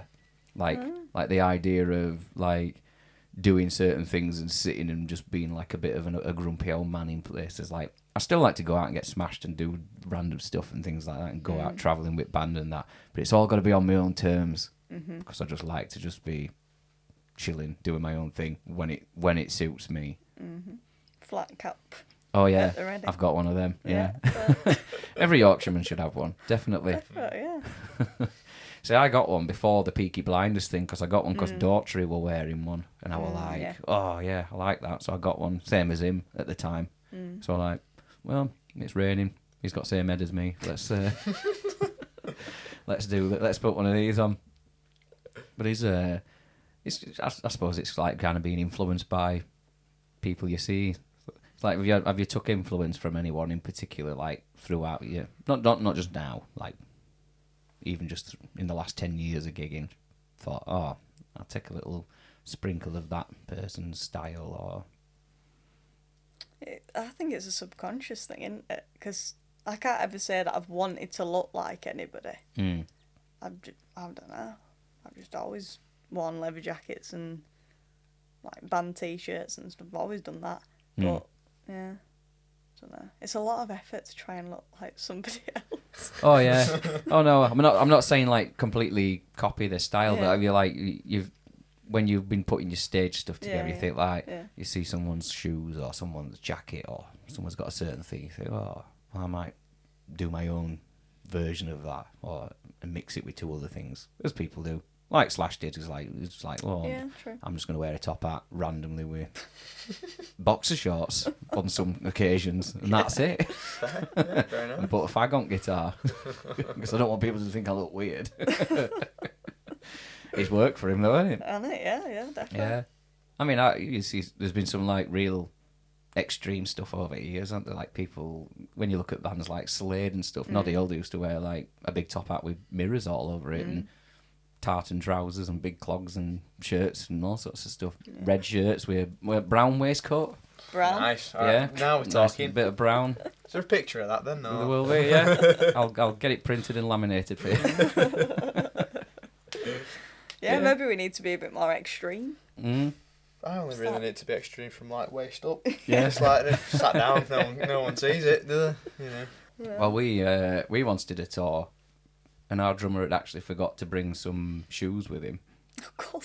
I don't know what. I think he'd travelled in like sliders or something because it were red hot, and realised he'd not chucked his little Vans in his bag, and we got to the gig and he had to borrow a pair of shoes off me, which were like a size too big or something. Some drummers play barefoot anyway. It works. I used to go through a phase of just playing in my socks. Yeah, when you we did, were on yeah. stage, yeah. Terrifies me doing anything barefoot really. Like, so I just think like, what if like my foot got caught on something, broke on the hi-hat or that. I'm always worrying about things. Literally, don't walk around the house in case like I step in something and get like a soggy sock or something like That's that. the worst. Yeah, it might just be water, but it's playing in my mind now. It's like, well, it might not be water. It could be anything. we've got a dog. Could be spillage or anything, you know. What? God knows. Freaks me out. But yeah, it's like you know, if you're not taking too much influence from people's images, then who were the people that influenced you when you obviously started playing music? In terms of like style and stuff. Well, style, and also who did you see when you first before you started playing? You saw some, you know, like a band or a collective, different drummers, and thought, I want to do that. Who made you want to do it? Bizarre. Well, not bizarre. I mean, I hated drumming to begin with. Hated it, but I got forced into it by my parents. They were like, "You started liking it last week." Yeah. It's all right, I suppose. They sort of like when I was like in junior school or whatever, like, "Oh, you're gonna learn an instrument. What do you want to do?" And guitar, drums, whatever. My dad's a drummer, so I thought, I should do that. That's easy enough, isn't it? But then, like for I don't know, 5 years, something like that. It was only up until about when I was like 14 that I thought, I quite like this. But the rest of the time I go, oh, sick of this. Hate it. And then something clicked in my brain and I thought, oh, yeah, it'd be alright doing this as a living, wouldn't it? That'd be nice. I think it does. I don't think you realise what you're doing when you're younger. It's just like, oh, I'm just doing this because I have to do this grade, or like I have to practice because of this, or, you know, I don't think I really computed in my brain, like when I was listening to music, sort of like 7 or 8 years old, I didn't listen to it as like, oh, that's drums, I didn't separate it. I just thought, that sounds cool. Yeah. And then when I got into my teenage years, I was like, oh, I fancy like replicating that. I want to play that. And it does become clear and you get drawn to certain instruments, I think. Yeah. Yeah, I would say. So it's like you like I said, it's just noise, isn't it? Yeah, you just see this collective and just think, oh, I'm enjoying this, whether you're jumping about to your head banging, your air guitar in, air drumming, whatever it might be, or air keyboarding, if that's a thing. I don't know. Typewriter.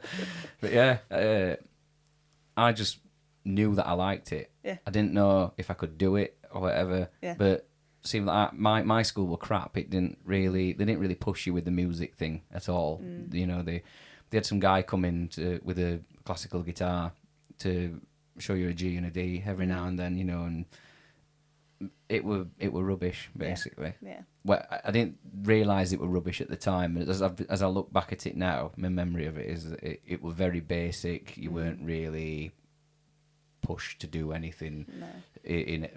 They didn't really it wasn't inspiring basically. No. It's just one of them things. It's like it was just to tick a box. Like, oh yeah, we've put some we've put a guitar tutor in, that'll cover it. There were nobody for anything else, you know. And they had a little keyboard room, which if you were good, you could go in. Yeah. But you had to put headphones on because you weren't allowed to start making all weird noises with alt demos and stuff, pissing everybody else off. So yeah, for me it was just stuff that I'd seen that like my parents were into, like things that they'd put on videos and stuff that were on TV as well, because obviously, like, you know, MTV still played like half decent music at that time, so or just music, but and even bands like I think it were like there were bands on like VH1 and stuff, which has become more of just a classic type of thing. I don't even know if it still exists, that channel, anymore, but it were they'd always have. I can remember just seeing Back in Black for the first time on that channel and just thinking, this is for me. And I were a really little kid, and you know, so just thinking, it's hard because you can't find more of it because there were no internet. Yeah, well, exactly. Or if there were, it weren't accessible at that time for most families and for kids and stuff like that. So everything you had to like really look for it, because like a lot of people when I was growing up, they'd just be fed wherever were in the charts.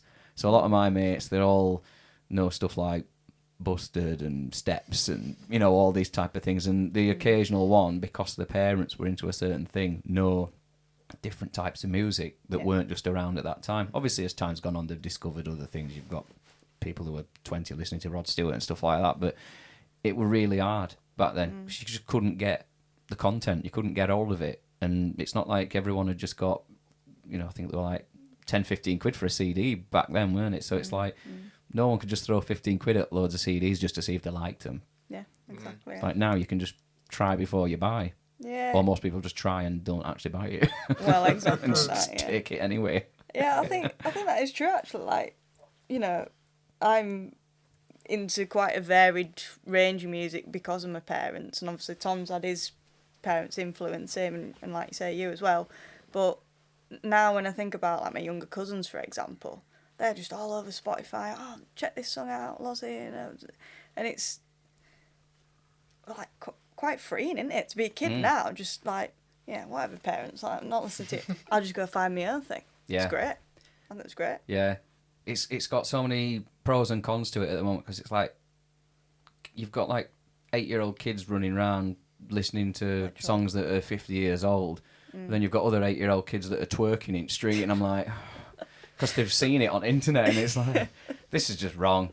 You know, and it's just there's because they can see anything they want. You know, there's really there unless parents can really try to put some kind of restriction on like devices, kids can just do what they want. You know, but obviously the Spotify thing, as much as, you know, as artists say, it's good because it gets you heard in places. Terrible because it don't even pay for a cup of coffee, even if you get a load of good streams on it.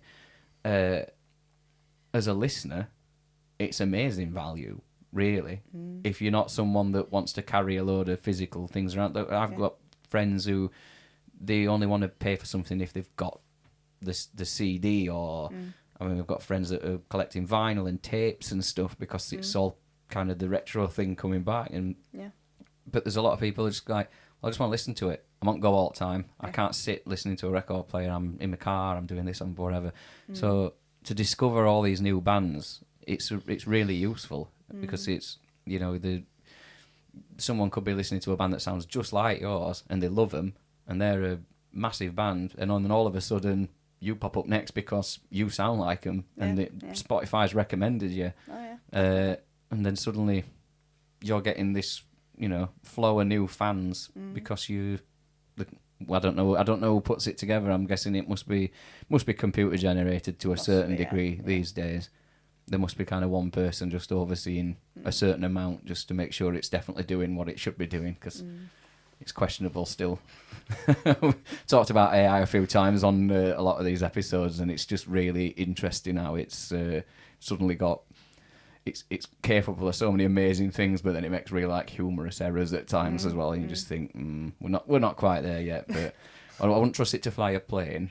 But yeah, a lot of jobs are still safe, I think, to be honest. Yeah. I still want 2 pilots as well, just in case, like Billy Connolly says, just in case one dies. It always reminds me when he says he always wants like a big plane that goes with 2 pilots, not one of them little buddy Ollie aeroplanes that just goes. I've been on a propeller plane once to go and play a gig in I think it was Guernsey. I was terrified. Like, I feel like I'm a bit more seasoned on planes this time, you know, over years with band travelling and holidays and stuff as well. But early on flying for me, I were a bit like the landing and the takeoff. I'm not keen. That's the bit where shit goes down, isn't it? So, yeah. literally. Yeah. So you know, you're a bit like, oh god. Once you're up there and the film's on and you're listening to music or whatever you're doing and you're eating and stuff, you kind of can forget about it. But yeah, I'm still a bit kind of. I hope this guy knows what he's doing as we're coming down. You start hearing everything starts making noises at side and anything. Is that on purpose? Or is it something just fell off? I don't know.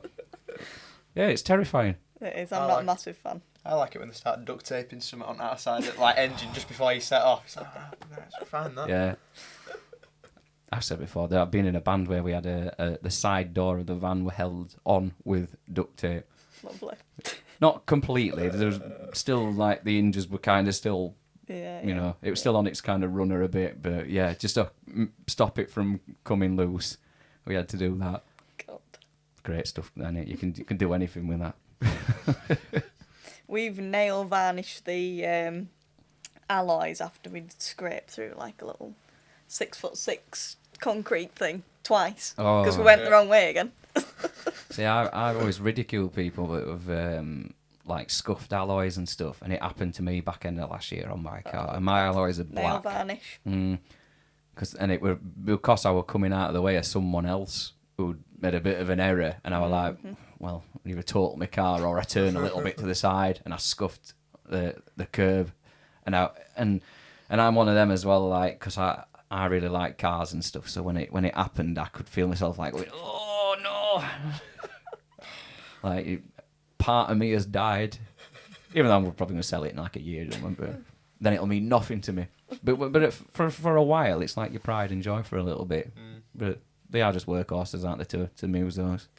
I don't know. Like Depends which car you're talking about. Yeah, like I think I love cars, to be fair, and it's like you've got to have one that's your pride and joy, and then one that you just don't care about. And it's just like kick the door shut on one and then polish the other one. Yeah.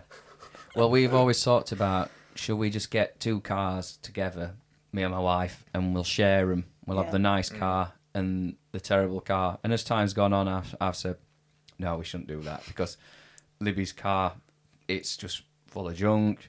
There's sweetie wrappers everywhere. There's stuff sticky, and I don't know why.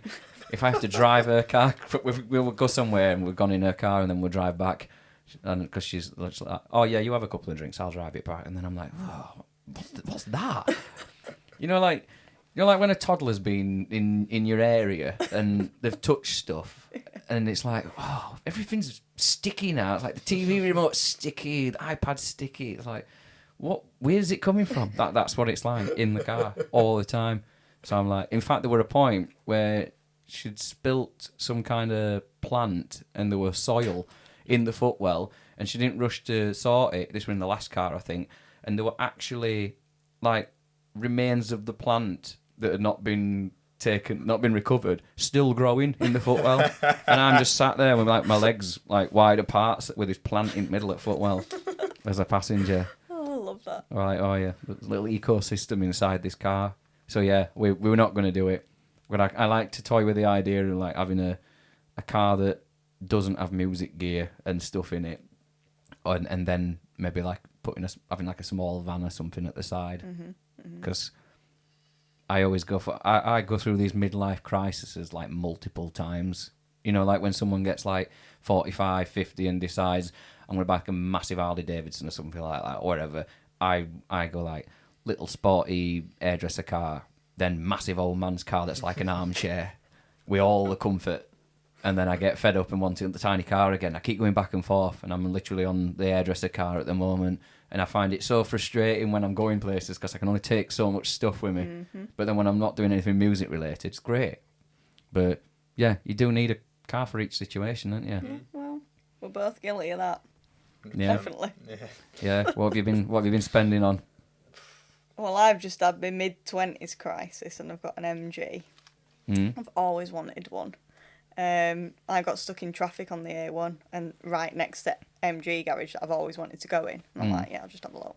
Obviously, I'm going to buy it. But yeah, I just walked in, saw this all black MGF. I'm like, yeah, go on, I'll have it. There's one in this village that I've seen when I go out walking my little pooch, and I don't really see them anywhere anymore. Well, that's the thing. I mean, whoever's got them really love the car. Take them out for the summer. That's it. Yeah. Keep it in the it's garage. It's a toy. Yeah, it's a toy. Yeah, so British summer. Yeah, 1 week's worth of driving every year. It's no wonder. Well, since I bought it, the weather's been absolutely shocking. So I haven't had the roof down yet, which is Yeah. See, I've done the same. I've had 2 convertibles. I've had a little MX-5 Mark 1 because I liked the pop-up headlights. Terrible for anything. Like great fun to drive. The moment there's a sliver of snow or ice, it's like Mario Kart. And then, or if you ever went to the shop, it's like, well, you've got to put... I can't take anyone with me. I've got to put shopping on the passenger seat. A little bit in boot because there's a space saver that takes up most of the boot. And then there's like a little bit behind where the like the roll bar is. And if you put it there with the roof up, it's all right. But the moment the roof's down, all your shopping's going down road behind you. But I thought... And then I stupidly, because I don't know why, I bought a few French cars when I was younger and knew nothing. And learnt the hard way. Well, my bank learnt the hard way. But I had like a little Megane convertible, which was just full of electrical problems. Proper hairdresser's car, with no performance to it at all. And that were terrible. Like, but it had back seats, which as long as you're 4 foot, you could sit in it. But I would do gigs with it. But obviously the roof folds into the boot, which takes up half the boot. So I could take a Marshall cab if I put the roof down and put it on the back seat and then put the roof back up. Which in theory sounds great, but obviously 2/3 of the year it rains here, doesn't it? So you've got to like be really quick to like let it. So you're getting sprinkles on your seats of rain while you're quickly putting this gear on the back seat. And then I think I could put a guitar across the footwell against the headrest on the front, and maybe one wrapped in a blanket in the boot area because it wouldn't fit in a proper case. And that kind of worked for a little while, but it was a blessing because that thing like literally blew up. So as most Renaults do. I can't say I'd have one, to be honest. No. Not slandering the French car industry, but it's not my cup of tea. Oh, I am. No, fair enough. Then, it cost me enough money. I've had like I think I'm on my 11th car now, and I think 3 or 4 of them were Renaults early doors, because they were like they looked all right, and they're not very expensive, are they? Most of them. So, but yeah, I've learnt it's got to be like Japanese or German or something like that. That's where I go now. They make stuff that's working, I thought that when I played in Germany years ago, and like when you're at school, all you ever learn about with Germany is it's all in black and white, and it's just like war, war, war. It's supposed to be a horrible place. And I got there and it's like, well, it's as sunny as Spain. Some of these buildings are all painted white, and it's really clean. Everything runs on time. Like, why would I come back to England? It's actually an amazing country. Yeah. They make good stuff. Good stuff. Good cars. Good beer. Yeah. Good cars, yeah. I feel like if people that are not into cars probably just thinking... Switched off. I've tuned off now. Yeah. Forget it. Yeah. We'll just turn it low and we'll just zone back in a minute when they start talking about something musical. It's relatable. You've got to know what cars you can get gear in when you're doing this sort of stuff. Yeah. You've got to definitely. always have that in mind. If you want to start out, have a car that fits an amp and a drum kit. Oh, definitely. Yeah. I think, realistically, it's like you want to be going kind of like people carrier route, really, or something similar. Or something, the types of cars that you could probably fit like a wheelchair in back of. Full well that's going to be awesome for because it's going to be small enough to fit in a car park, but it's still going to fit stacks of gear in it. Yeah. I've got a box. I've got an old Defender, and that's useless for everything. It's great. It's the best thing ever because you can't. Look, it's big on the outside, but then you can't actually get anything in it. You can't really carry that many people. You can't get it in multi-stories. It breaks down. But I won't change it. It's great. Yeah. I'm sure you did fit the kit in it one time. I did it once, and it was like touching the ceiling. Yeah. Did the Land Rover turn you down to do the adverts? Yeah, they wouldn't have me back. Yeah, I wondered why Renault weren't answering my calls.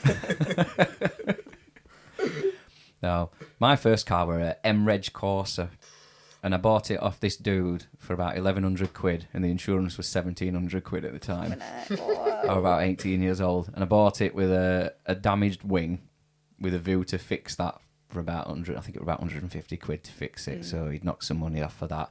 And I bought it at the right time, really, because the guy got arrested for drugs and ammunition 6 weeks later. So.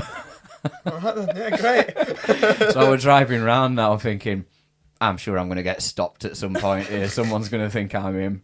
Just, that's that reg plate. Oh. Yeah, I were worried. A lot of my cars have died, though. I just killed them. Like I had a Honda Accord Estate that I think it had done something like 70,000 odd mile on it when I got it. And it had done 197 when I'd finished in 4 years. Jesus. Wow. But I was doing a lot of gigs with multiple bands, solo gigs. I was going everywhere all the time. I think we went up ferry to like Isle of Man. We did, because we did TT races, and it was cheaper to go in 4 cars than it were to take our van on, because the van were massive that we used to have. So we're like, we'll do that then. and take the gear in those. But yeah, it was still going. Like, I traded it in because it's like things just started going a bit by bit. And the guy said to me, he says, the engine's fine. He says, the rest of the car's falling apart. He went, what have you been doing with it? I'm like, filling it full of stuff, really heavy boxes, and just driving it around like an idiot. But no, it served me well. But I think I'm going to have to go sensible again next time. Skoda. Yeah? Oh. That's what you need. Have you got? Is that what you've got? No. All right. Do as I say, not as I do. No, I've got a Peugeot Partner as my. It's not a Peugeot Partner as in the van looking. It looks like Oh yeah. I know. a what you mean. bright orange disabled car, basically. Yeah. No, that's what my wife used to have, the Citroen Berlingo years ago. Same what car. did you Because have she on used to yours? have a Beetle that were 2 litre petrol, and she had 11 points because she kept going Oh my god. fast without realising. Yeah. And so she had to get rid of that and then get a car that were impossible to break the speed limit in, because Yeah. if you put your Fair. foot down in it, it didn't do anything. Tell you what, that actually is. It goes quite fast. It goes faster than MG. Yeah? So yeah, no Well, complaints. Enjoy it while it lasts, because it's French. But yeah, she that car you're talking about, Yeah. it's the same shape and everything as was what that Citroen Berlingo is. Yeah. Because she used to call him Stan. Stan, I'm not a van. So I like that. yeah. You can take that if you want Oh, it. thanks. Yeah. Unless you've already named it or her. Well, it gets called the Pope Mobile. I don't know if you The ever Pope seen- Mobile. Yeah, I don't know if you've seen that. Yeah. No, I don't. I need something like that. I think I need to be, because I'm putting like PA systems and guitars and stuff in a little Audi TT at the I'll minute. sell it. You're selling me it? Yeah, we'll do a swap. No, not with French. No. You might have to debadge it and pretend it's something else. Try and trick me on a tired day. Right, well, I always like to end my podcasts on asking people what advice you would give to your younger self. Wow. God, that's deep, that, isn't it? Mm. God knows. I would say just like enjoy every moment. Like just enjoy the journey. Don't be stressing about being perfect or, where you want to get to. It will eventually come if you try hard enough. So yeah, just enjoy every minute. It's good advice. Mm. We do stress about things that We do. we do. rather than actually, like you say, enjoying what's going on and appreciating the opportunities we've got at this moment in time. Mm-hmm. People are ignoring them and letting the big stuff overshadow. Yeah. I've definitely done that multiple times. Yeah. Mm. That's good. Go on then. You can't just acknowledge Loz's To be honest, advice. Wrap it up. I'll just agree. Yeah, that's good. That's yeah, good, that. same. I mean, it's not helped me because it's just for me, for my personal younger self. Mm. Oh, just do better at maths, man. You're an absolute idiot. Just like, come on. It's GCSEs. Like, just pick up a maths book. Don't matter. You're a drummer. You only need to count to 4. Oh, that's true. Yeah, but that's my problem. I can only count to 4. Think of the potential it could have had. I know. I'm in supermarkets. Oh, There's more than one colour. You don't just have to wear brown as well. Yeah, I'm in supermarket in my brown fleece. So I'll get 8 eggs. I'm thinking, so I've got to get 4 eggs and 4 more eggs. Yeah. That's how I've got to work it. What about when it's 6? Oh, I've I had need it. 4 Oh. eggs and then 2 more of them. Then I'm in 2-4. And I'm just, God, I can't do that. Yeah. Any other variations? We're going into prog with Yeah. eggs. It's With getting eggs. confusing then. That's not good. Yeah. Well, it's so singles coming out 5th of May, That's right. Yep. and you've got busy times ahead with festivals, supports on the road with Marco Mendoza. So make sure you check out the band, everybody. Loz Campbell. I will put the links in the description. Thank you very, very much for coming. No, cheers Hope you've for having enjoyed us. yourselves. Thank you for having us. And good luck getting out of Barnsley. Yeah. Cheers. I'll see you soon.